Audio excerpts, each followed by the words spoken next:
Vendredi, nous sommes le 12 juin 2020. Bonsoir à tous et merci pour votre fidélité légendaire à nos programmes le dernier jour, bien sûr, concernant cette semaine. Pour le compte de cette émission COVID-19 à vos questions. Nous allons parler un peu psychologie dans cette émission de ce soir, le thème COVID-19. Pourquoi et comment dépasser la stigmatisation? Au plateau, pour en discuter largement avec nous, Dr Kaka Kalinan, il est psychologue, clinicien et de la santé, enseignant-chercheur à l'université de Lomé, président de l'association des psychologues praticiens du Togo. Bonsoir docteur, et merci d'être là. Bonsoir monsieur Mathieu, merci à vous de me donner l'occasion de partager avec mes concitoyens un certain nombre d'informations. Merci beaucoup, parce que les psychologues, vous n'êtes pas vraiment nombreux au pays, non? Non, ce n'est pas... Mais c'est parce qu'on ne vous sollicite pas trop, qu'on ne sait pas que vous existez vraiment. Nous sommes nombreux au Togo, les psychologues sont nombreux au Togo, dans plusieurs domaines. Et c'est vrai que nous travaillons dans l'ombre. Et lorsqu'il y a des occasions comme ça, nous nous manifestons et c'est comme ça que les gens se rendent compte de notre existence. Voilà. Si nous sommes là, partout au Togo, sur toute l'étendue du territoire. J'ai posé la question parce que très souvent dans les pays du Nord, je veux parler de l'Europe, dans tout son ensemble, de l'Amérique, quand il y a un petit souci dans la famille, on dit on va chez le psychologue, ce qui n'est pas vraiment de notre habitude sur le continent noir. Oui, c'est vrai. Sur ce point, vous avez pleinement raison. Ce que je vais dire, c'est que la culture psychologique est nouvelle au Togo et en Afrique. Et je pense que progressivement, les gens prendront l'importance de pouvoir à consulter un psychologue, quel que soit le problème qu'on a, et puis de pouvoir faire part d'un certain nombre de ses préoccupations à un psychologue pour pouvoir se faire accompagner, se faire réconforter et dans plusieurs domaines trouver des approches de solutions aux problèmes. Parfait.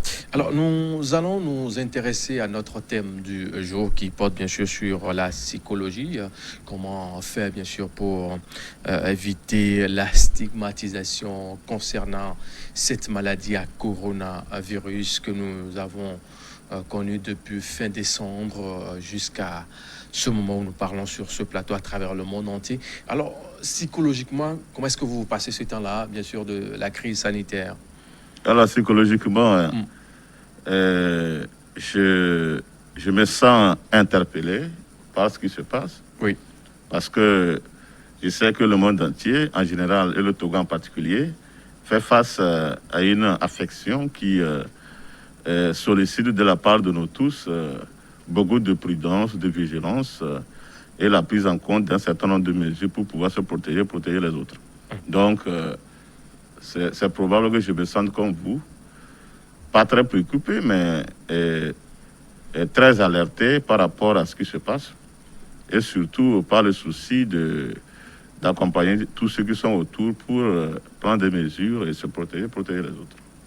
Alors, avec cette maladie, l'annonce, bien sûr, au Togo, le premier cas, nous étions le 6 mars 2020 dernier. Ça a créé quand même une psychose totale au sein de la population. On se dit, tiens, cette maladie qui tue des milliers et des millions de personnes, enfin, des milliers et des milliers de personnes à travers le monde entier. Au Togo, il y a la crainte totale, il y a la panique. Et aujourd'hui, nous nous demandons pourquoi on doit se livrer à ce genre de comportement de fait. Alors, tout ce que je vais dire est simple. Ce que vous venez d'évoquer relève de la nature même de l'homme.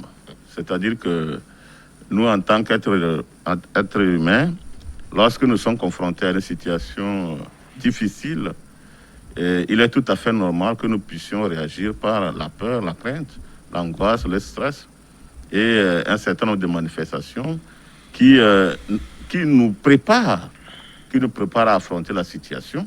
Ça, c'est le premier élément. Et qui nous interpelle par rapport à la gravité de la situation. Mais cependant, il y a un niveau, lorsqu'il a atteint, ces réactions deviennent source de problèmes pour l'individu Et en ce moment-là, il doit pouvoir solliciter l'aide de quelqu'un pour pouvoir l'accompagner. Donc c'est ce qui explique bien sûr ce comportement hein, de nous qui sommes bien sûr les êtres humains. C'est normal ça. Oui, mais non, ces comportements sont normaux parce que c'est face à des situations difficiles, une personne qui tend à ne pas être préoccupée, bon, on peut se demander si s'il n'y a pas quelque chose qui ne va pas chez elle. En fait, la tendance générale, c'est que les gens se sentent préoccupés par la situation, se préparent à y faire face et à prendre un certain nombre de mesures. Et là, les manifestations ou bien les réactions sont contenues dans une certaine proportion. C'est pourquoi on dit que certaines de ces réactions sont tout à fait normales. Mais là où elles deviennent problématiques, c'est lorsque elles persistent dans le temps et créent des problèmes chez l'individu, notamment un handicap dans son fonctionnement quotidien. Et là, en ce moment, ça alerte et ça devient autre chose que la normale. Alors justement, dans le cadre de cette maladie à coronavirus, on a vu hein, ce que ça a créé, hein, tellement de psychoses, d'handicap ça et là. Et comment on peut expliquer ça? Le fait que ça a créé la psychose? Oui, la psychose et l'handicap, on a même peur de sortir, même simple bruit qu'on a l'habitude de prendre peut-être au bord de la voie, on se dit, ah, attention, le fait à l'orange. C'est ça. Donc, voilà, en termes d'explication, ce qu'il faut dire, c'est que le nom même, le nom coronavirus, qui est le virus, effectivement, et la maladie Covid-19, hein, le simple fait d'entendre ce nom provoque des problèmes chez l'individu. C'est la première chose. La deuxième chose, c'est que le traitement de l'information sur cette affection est tel que, en réalité, les gens peuvent ne pas faire semblant que rien ne se passe. Et l'autre chose, c'est que, mais voyez-vous un peu les modes de contamination de la maladie. Voilà, on nous dit que, mais en réalité, quand on est très proche, les uns avec les autres, ça peut créer des problèmes. On nous dit qu'il faut se cacher le nez, la bouche, parce que lorsqu'on est exposé aux gouttelettes qui sont émises lorsque notre interlocuteur parle, cela peut créer des problèmes. Donc, lorsqu'on prend en compte tous ces éléments et la manière dont cette maladie ou bien cette affection est qualifiée de très dangereuse et extrêmement contagieuse, mais c'est normal que chacun soit sur ses gardes.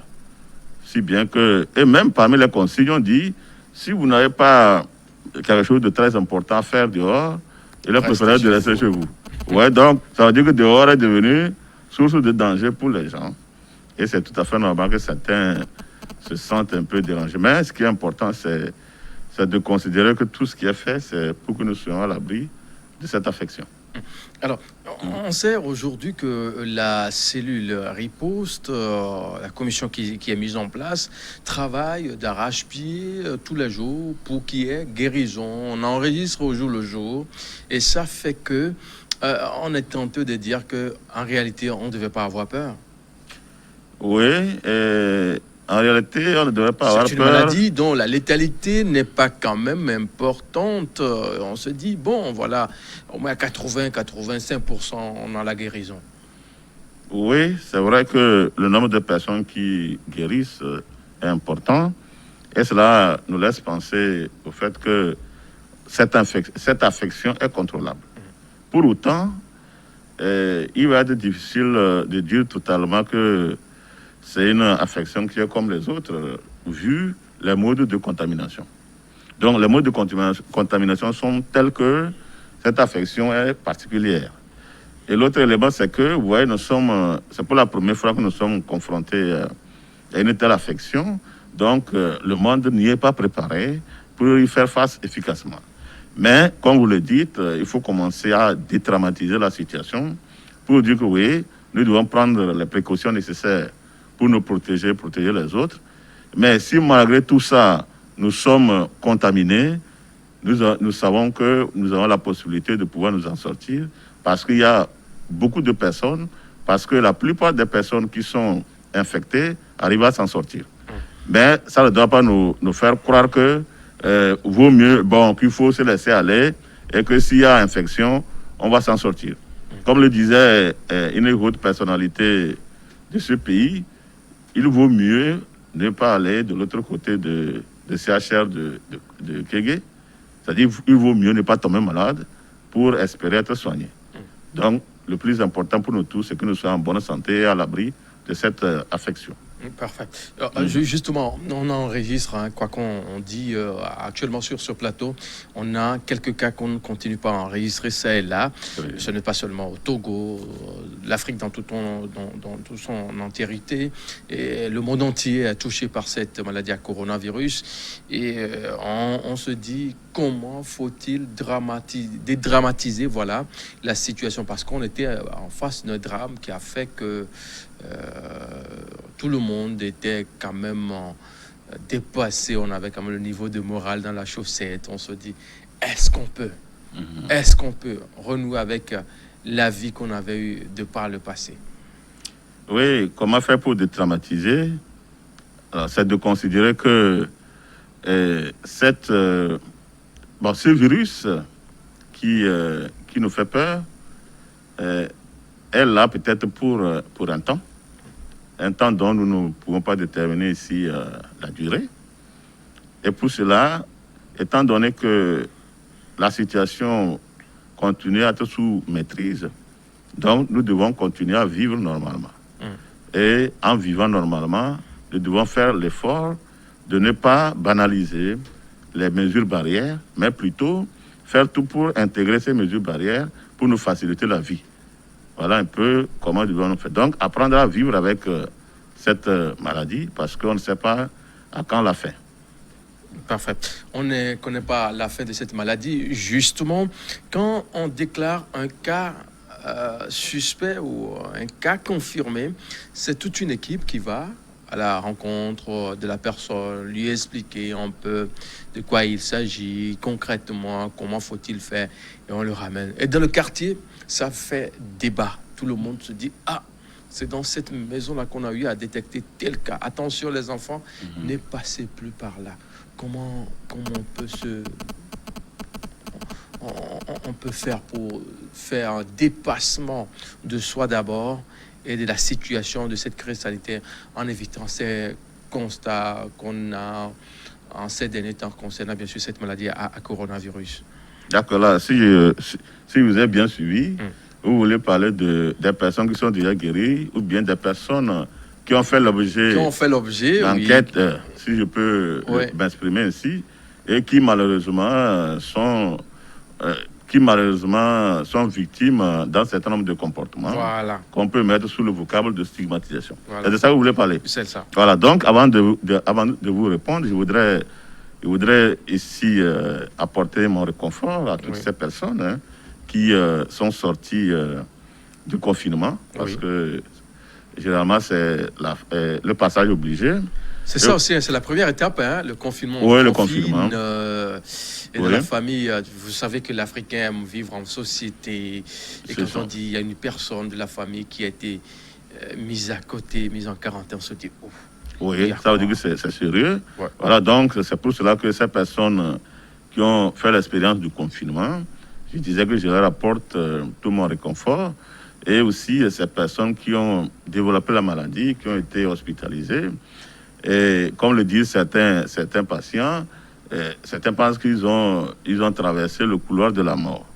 Voilà, donc là, ça dépend de l'état. Ça dépend de l'état de santé de chaque personne. Ça veut dire que ceux qui ont fait les formes graves sont tellement affectés psychologiquement que je ne peux que leur témoigner toute ma sympathie et puis leur apporter mon réconfort. Maintenant, par rapport à ce qui se passe et dont vous parlez, est-ce qu'on peut se dire que c'est normal ou pas? Je peux dire oui. Parce que déjà, on nous dit que le virus là est dans notre communauté. Et puis, lorsqu'on sent ou bien on a l'impression que dans la maison d'à côté, quelqu'un est suspecté d'avoir le virus, ou bien quelqu'un est effectivement dépisté porteur de ce virus. Donc, tout à fait légitimement, les gens ont peur parce qu'ils se disent, mais si on s'approche de cette maison, si on s'approche des membres de cette famille, on s'expose au risque d'être contaminés.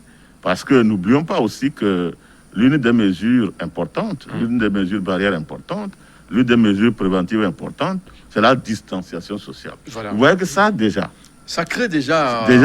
la distanciation sociale qui est décrétée comme étant une mesure préventive nous montre que l'autre est devenu dangereux, l'autre est devenu potentiellement porteur de ce virus. Et pour cela, pour éviter de s'exposer à ce virus, il vaut mieux s'en écarter. Donc, voilà le côté que je qualifie de légitime dans les réactions des individus. Maintenant, en réalité, je pense que ce que je vais dire aux gens, c'est de pouvoir dépasser cet état. Parce que si l'on prend des mesures idoines, en s'approchant des membres de la famille d'une personne suspectée ou bien testée positive à ce virus, on ne s'expose pas automatiquement à ce virus. Voilà, donc il faudrait que les gens comprennent que ce qui est important ici, c'est le fait de pouvoir prendre des précautions pour se protéger et éviter une quelconque contamination.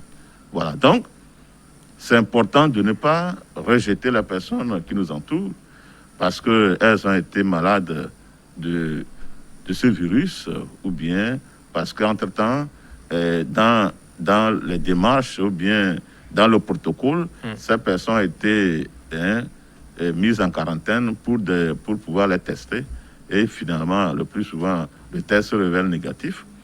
Et là, chacun doit se ressaisir pour comprendre que en rejetant ces personnes, nous ne leur faisons pas du bien. Alors, nous ne leur faisons pas du bien, ça c'est vrai.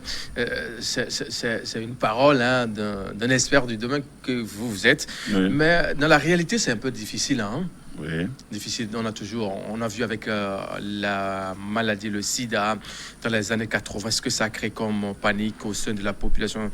Il suffit juste qu'on nous dise que dans tel quartier, on a quelqu'un qui a le VIH avec lui. Et puis, c'est toute une méfiance totale. C'est un peu ça qu'on est en train de voir actuellement avec cette maladie. Est-ce qu'il peut arriver avec le temps qu'on n'arrive plus à vivre ces choses-là qu'on est en train de vivre actuellement avec ces personnes-là qui, certes, ont été déclarées positives, bien sûr, à cette maladie, à coronavirus, qui ont été traitées, qui ont été guéries, bien sûr, traitées, guéries de cette maladie, qui sont retournées à la maison. Est-ce qu'on peut facilement les accepter avec le temps, les prochains jours? Est-ce que c'est possible? Oui, c'est possible.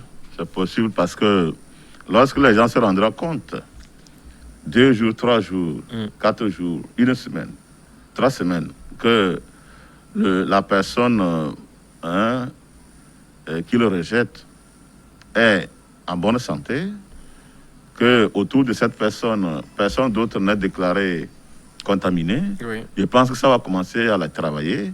Et comme ça, les gens vont commencer par se dire, mais attention, mais en réalité, le gars, il a effectivement guéri. C'est-à-dire, la personne a effectivement guéri. Mais comme vous l'avez dit, il avait aussi souligné plus haut en disant que la réaction des personnes là est légitime. C'est-à-dire, quand on analyse ça comme ça froidement, la réaction est légitime parce que nous sommes face à une affection qui est hautement contagieuse. C'est ce que j'avais dit. Donc, ça veut dire que c'est normal qu'on observe de part et d'autre ces comportements de rejet, ainsi de suite. Mais il faudrait que ce soit dans des proportions bien contenues. Il faudrait que ces individus comprennent que la personne qui est déclarée guérie l'est effectivement.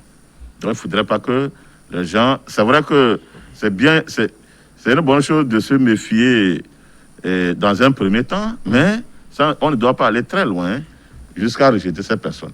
Donc, vous avez évoqué le cas de VIH. Le VIH, on a vu ce que ça fait comme psychose. Oui, oui. Surtout en Afrique, il y a certains pays, quand vous dites en famille, maman, j'ai un voyage dans tel pays, on se dit, ah, mon fils, attention. Voilà, donc, ça veut dire que dans le temps, on savait, même les personnes qui étaient porteuses de VIH, pour se faire soigner, étaient obligées d'aller dans des quartiers très éloignés de leur lieu de résidence pour éviter d'être ouais, stigmatisés, ainsi de suite. Donc, c'est pour dire que face à une affection comme ça, contagieuse, dont les gens n'ont pas encore la maîtrise des différents contours, c'est vrai que les premières réactions sont parfois disproportionnées.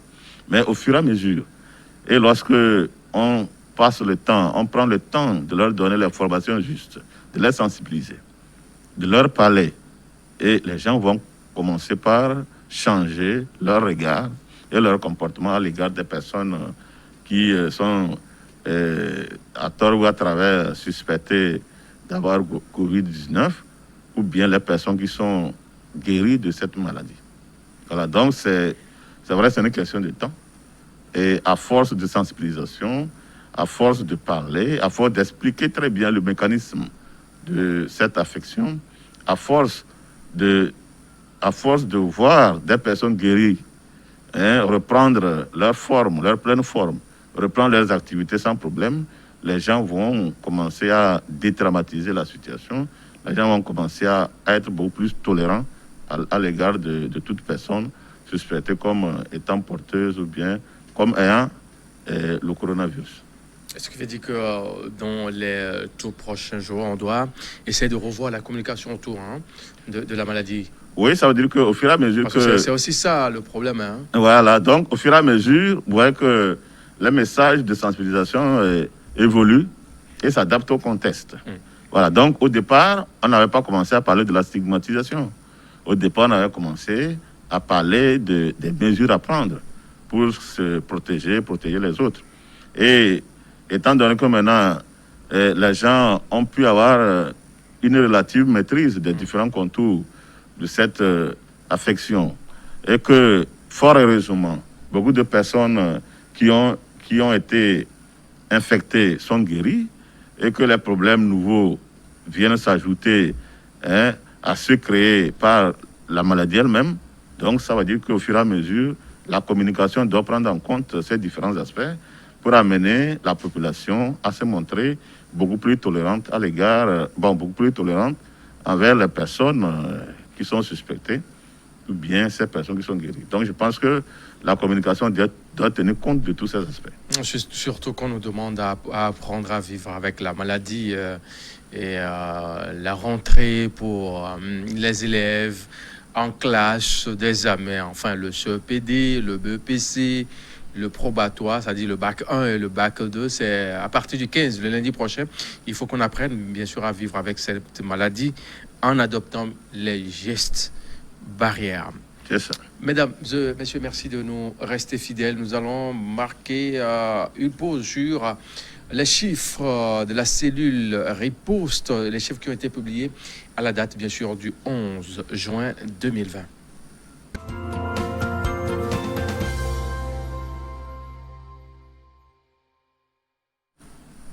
À la date du 11 juin 2020, le tableau Togo se présente comme suit. Nous avons 240 cas actifs avec 271 cas guéris, 13 décès avec 524 cas confirmés au total pour 24 358 nombre total de tests effectués sur toute l'étendue du territoire national. Ce qui intéresse sur ce tableau, je ne cesserai de le dire, c'est surtout la colonne ou bien le petit rectangle concernant les cas guéris. Nous avons jusqu'à 271 cas guéris. Là, oui, c'est une très bonne nouvelle. Alors, donc, c'est la preuve que l'équipe médicale... Il y a un travail de fourmi qui se fait. Oui, il y a un travail de fond qui se fait.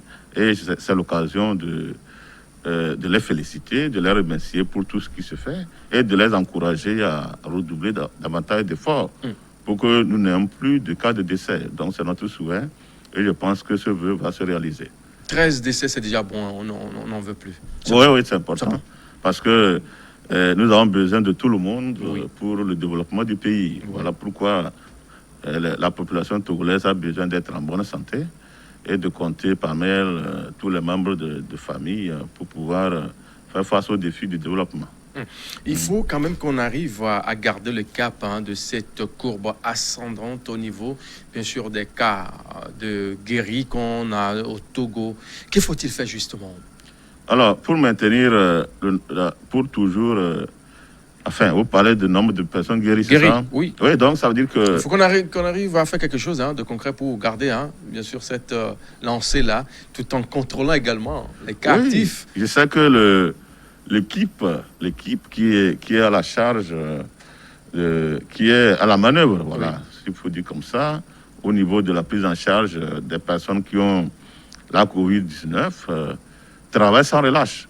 Et quand on écoute très bien les spécialistes du domaine, il y a des efforts qui sont entrepris et il y a encore d'autres efforts qui sont envisagés pour améliorer la prise en charge des personnes en situation. Donc, ça veut dire que le nombre de guéris là doit toujours continuer à augmenter. Et même, ce n'est pas le véritable souhait. Le véritable souhait, c'est qu'il y a aussi très peu de nouvelles contaminations.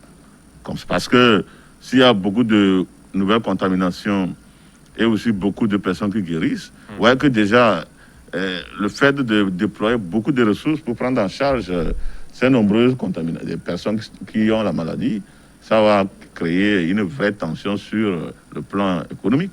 Il faut que les gens comprennent qu'ils doivent tout faire pour éviter d'être contaminés.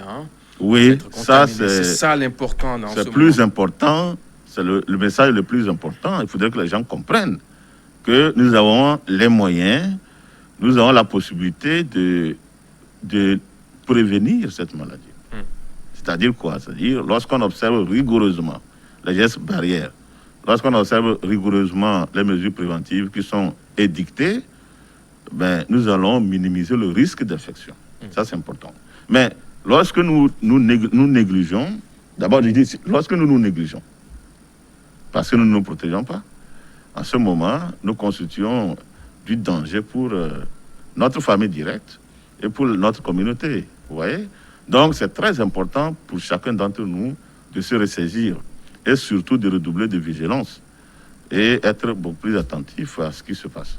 Surtout ceux qui sont au niveau de certains points d'entrée du pays, avec le déconfinement un peu partout. Enfin, dans les pays limitrophes du Togo, les gens doivent continuer à collaborer.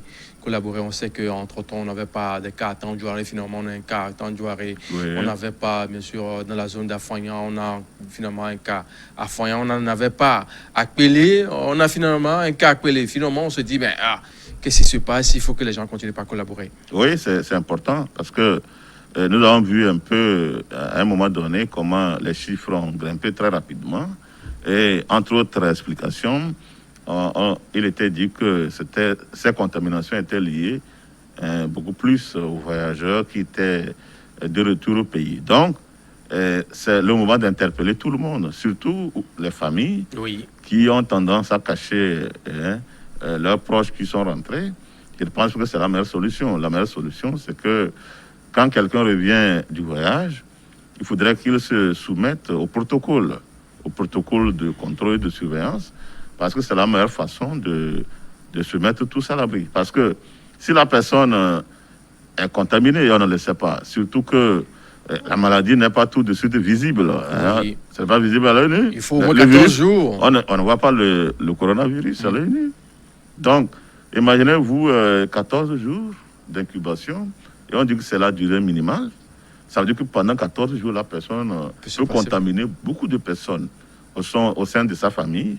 Et maintenant qu'avec les interactions humaines, les membres de la famille vont à leur tour contaminer d'autres personnes. Voilà. Et en ce moment, là, nous courons un risque important de ne pas pouvoir contrôler la progression de cette affection et de ne pas pouvoir couper la chaîne de transmission. Donc, c'est tout à fait nécessaire que ces personnes puissent collaborer, parce que c'est pour le bien, c'est pour d'abord leur propre bien et le bien de la communauté en passant par le bien de leur famille. Il faut également dire qu'il y a ce problème, bien sûr, du maillage de nos frontières. Quoi qu'on dira, les frontières demeurent toujours poreuses. Ce n'est pas un cas typiquement togolais, mais quand on dit l'Afrique, c'est un ensemble. Oui. C'est un ensemble. Il faut que les uns et les autres arrivent quand même à être plus ou moins honnêtes envers eux-mêmes. C'est-à-dire c'est une question sanitaire qui se pose Oui, et quand même essayer de partager l'information quand on entre au pays. oui. Il faut qu'on arrive quand même à s'annoncer. Et à cela s'ajoutent aussi ces barrières sanitaires qui étaient imposées, qu'on avait mis sur la nationale, c'est-à-dire Lomé, Anéro. Oui. On avait une barrière là-bas sanitaire au niveau de Tchévi, on en avait également. Sur la voie de Lomé-Palimé, national Lomé-Palimé, au niveau des Anguera, on en avait. Mais tout est levé maintenant, ce qui veut dire qu'on aura vraiment des allers-retours. Des allers-retours et on risque encore d'avoir de nouveaux cas. Ce qu'il faut faire maintenant, il faut que les gens arrivent à respecter les gestes barrières, surtout les taxis qui font les allers-retours. Il faut qu'ils arrivent quand même à garder les nombres de 3 personnes au plus dans la voiture pour éviter le pire. C'est ça, oui, vous avez pleinement raison. Pendant déjà pas mal de temps, les gens ont commencé par souffrir du bouclage du territoire parce que c'était. Enfin, c'était, quand je dis c'était, c'est parce que c'est levé. Oui, c'est levé. C'était une mesure nécessaire. C'était très important. Très important. Sinon, probablement qu'on n'aurait pas. On serait peut-être dans des cas 1000, 1500, 2000 cas. On ne sait jamais. On ne sait jamais parce que. Bouge beaucoup. Oui, donc comme c'est une affection virale et puis très contagieuse, vous voyez que ce n'est pas facile de la contrôler. Donc, comme vous l'avez dit, c'est. Oui, chacun de nous jouit de sa liberté et en même temps, ça doit être une liberté qui se jouit dans la responsabilité. Donc, nous sommes tous appelés à être davantage responsables parce que en réalité, nous n'avons pas besoin du bâton derrière nous pour que nous puissions faire ce qui, en réalité, nous sauve la vie. Donc, chacun doit pouvoir jouer sa part. Chacun doit faire sa part. La riposte est d'abord individuelle. La riposte est d'abord une question de personne qui prend la décision d'observer avec beaucoup de rigueur les gestes barrières et de façon générale toutes les mesures préventives. Donc, les chauffeurs et autres sont fortement interpellés. Ils sont fortement interpellés. C'est vrai que ça peut constituer un manque à gagner. Un manque à gagner sur leurs ressources, mais il est important d'être d'abord en vie avant de pouvoir gagner de l'argent. Voilà, Donc, parce que s'ils ne font pas attention, eux-mêmes, ils risquent de s'infecter, ils risquent d'être contaminés s'il y a trop de surcharge. Et dans ce cas, ce n'est pas, comme le disait le médecin, chacun sa façon de faire la maladie. C'est-à-dire chacun sa façon de faire Covid-19. Voilà, donc, si 2 personnes sont infectées par ce virus, il n'est pas sûr que les 2 personnes manifestent la maladie de la même façon. Donc, au moment où beaucoup de personnes guérissent, on ne sait jamais, 1 ou 2 personnes peuvent en mourir. Voilà pourquoi chacun doit être sur ses gardes et observer franchement ce qui est dicté comme mesure, parce que cela va de notre survie. Oui. Nous ne faisons pas ça pour quelqu'un. Oui. Nous le faisons pour nous-mêmes d'abord. Il faudrait qu'on se le dise. Mais j'ai porté mon masque parce que je veux me protéger, premièrement. Et en me protégeant, je protège les autres. Voilà. Donc, si chacun se le dit comme ça, je pense que collectivement, nous viendrons très facilement et très rapidement à bout de cette affection qui a bouleversé notre façon de vivre. Il faut le reconnaître. Depuis le 6 mars, on n'a pas la nuit tranquille. C'est du cauchemar totalement. Mars, avril, mai, on est au mois du juin, 3 mois pratiquement. Oui. C'est beaucoup quand même. Oui, il faut dire que peut-être que nous avons eu de la chance parce qu'ailleurs, ça a été plus chaud. Ouais. Donc nous avons eu de la chance. Et c'est vrai que généralement la nuit, beaucoup de personnes dorment la nuit, même s'il y a d'autres qui réalisent leurs activités. Mais on a eu la chance par rapport à certains pays où toute la population a été renvoyée au confinement total. Total, on veut même voir personne. Voilà. Seuls les oiseaux, les animaux. Voilà. Un confinement total aurait franchement étouffé beaucoup d'entre nous. Voilà. Donc nous avons la chance et nous devons faire l'effort pour ne pas en arriver là. Parce que si la situation explose, le gouvernement sera obligé de recourir à certaines mesures qui peuvent ne pas arranger la population, mais dans le sens de pouvoir la sauver.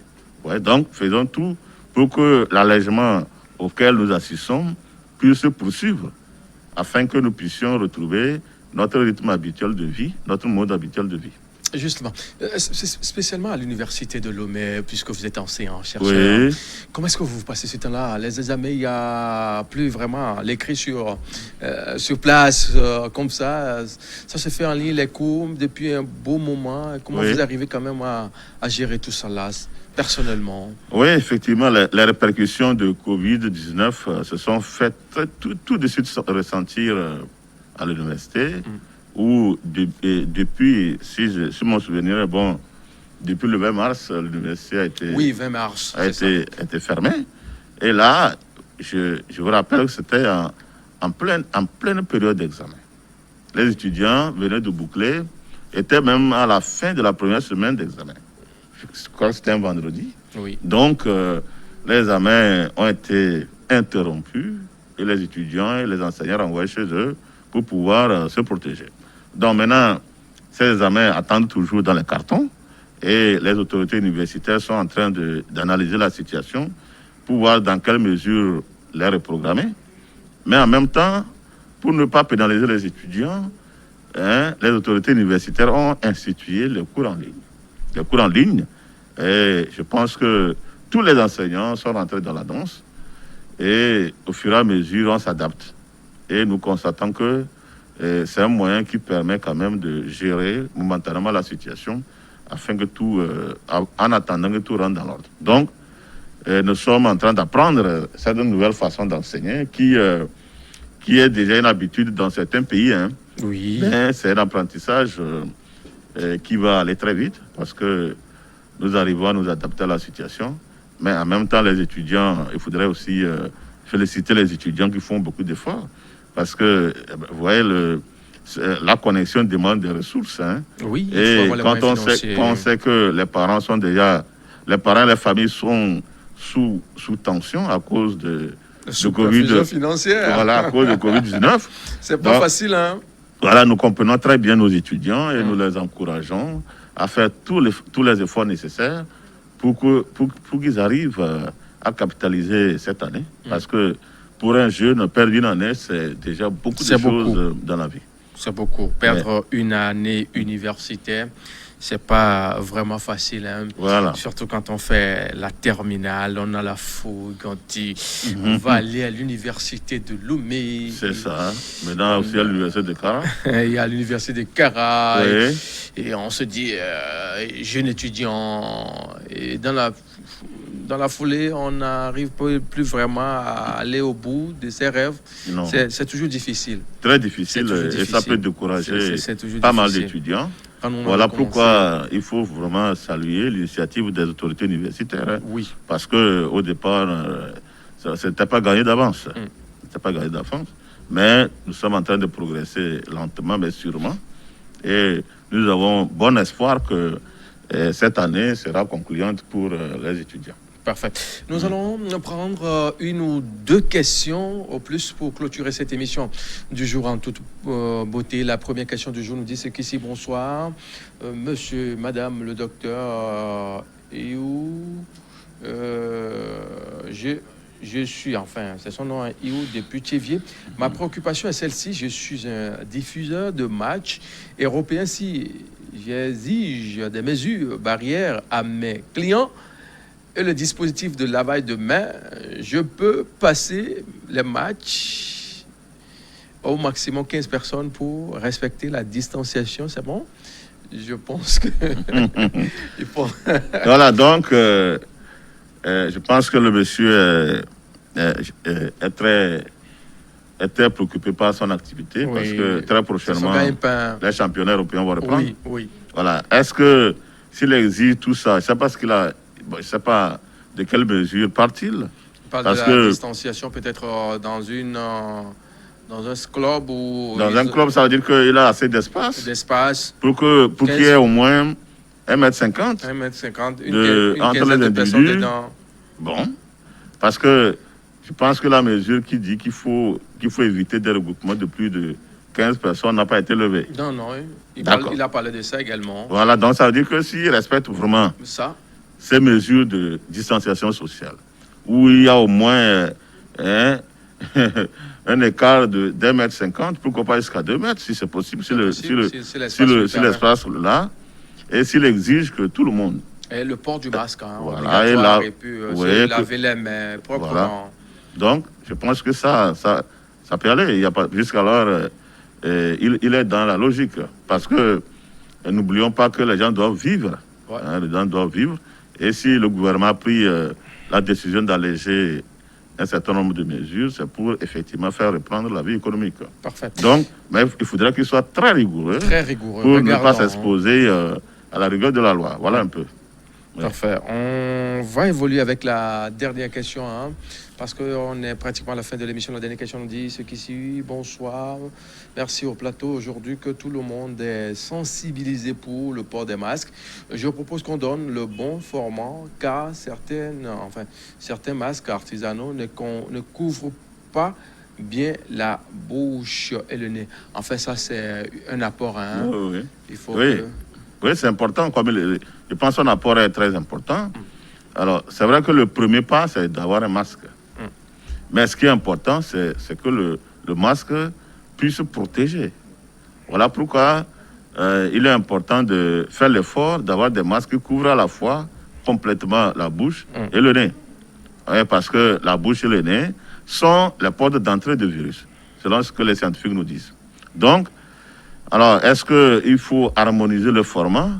Je pense que c'est une bonne chose. Mais est-ce qu'on peut y arriver?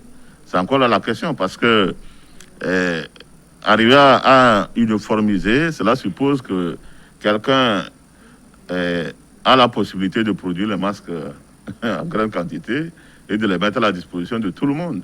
Est-ce qu'on a cette possibilité? Mais ce qui est important, c'est que ceux qui achètent les masques, ou bien ceux qui les produisent, doivent s'approcher des services techniques pour avoir le bon format. Voilà, donc le masque que je porte, par exemple, est celui produit par l'Université de Lomé. L'Université de Lomé, et l'équipe là qui s'en charge a la possibilité d'homologuer le masque. Ouais, donc, les gens peuvent s'approcher de l'Université de Lomé pour avoir le bon format, ou bien pour faire homologuer les masques qu'ils fabriquent.